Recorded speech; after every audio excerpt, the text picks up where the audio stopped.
처음에는 남편이 아무런 이혼 사유가 없는데, 특별한 우리 부부의 문제가 없는데 이혼을 요구한다고 해서 상의를 했는데, 몇 달 뒤에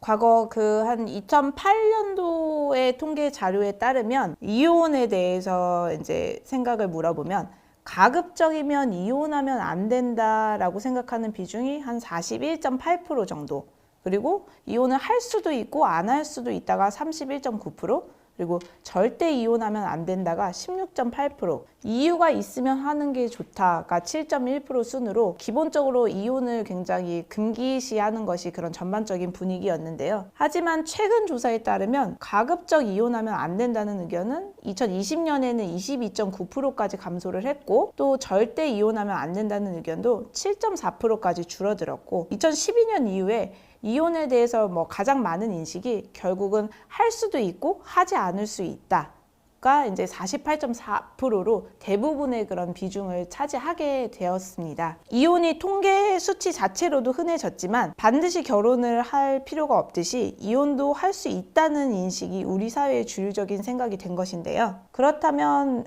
이혼에 이르는 사유가 무엇일까? 통계에 따르면 어쨌든 가장 많은 이혼 사유의 그런 1위는 성격 차이인데요. 그리고 경제적인 문제나 배우자의 부정행위가 이혼의 이유에 각각 2위와 3위에 있습니다. 전체적으로는 이와 같은데, 특히 남자분들이 이혼 소송의 원고가 되는 등 이혼을 주로 마음먹게 되는 사유는 무엇일까요? 오늘은 남성분들이 오셔서 이혼 상담을 하게 될 때, 이혼을 결심했을 때 가장 많이 들었던 그런 이혼을 생각하게 된 순간에 대해서 말씀 나눠보겠습니다.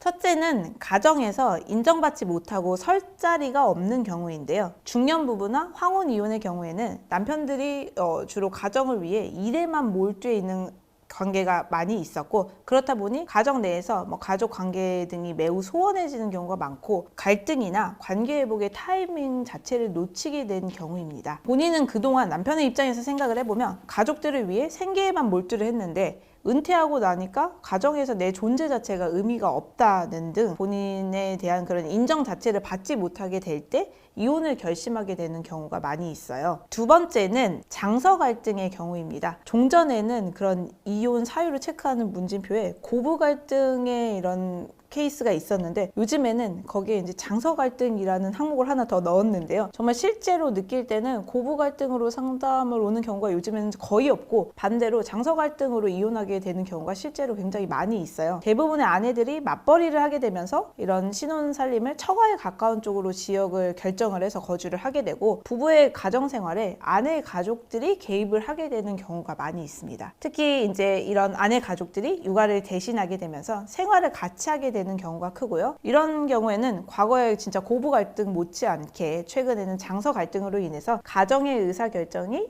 중점이 그 두 부부가 아니고 아내 가족들이 개입을 하게 되면서 심각한 관계 갈등으로 이혼까지 이르게 되는 경우가 정말 많이 있습니다. 셋째는 외도의 문제인데요. 이는 본인의 외도를 생각해 볼 수도 있고, 혹은 배우자의 외도, 두 가지 경우 모두에 해당할 수 있습니다. 우선 배우자의 외도의 경우에는 이를 어쨌든 인지를 하게 되면 상대방 배우자에게 깊은 상처를 남기게 되고, 우선은 자녀를 위해서 지금 바로 당장은 이혼하는 결정을 하지 않는다고 하더라도 그런 상대방 배우자에 대한 신뢰가 한번 깨어졌기 때문에 끊임없이 상대방을 의심을 하게 되고 결국에는 이혼을 결정을 하게 되는 경우가 많이 있어요. 또 반대의 경우로 본인의 외도도 있는데요. 간혹 아내분들의 상담을 하게 되는 경우에는 처음에는 남편이 아무런 이혼 사유가 없는데, 특별한 우리 부부의 문제가 없는데 이혼을 요구한다고 해서 상의를 했는데, 몇 달 뒤에 알고 보니 남편에게 내연녀가 있는 경우 등이 있었습니다.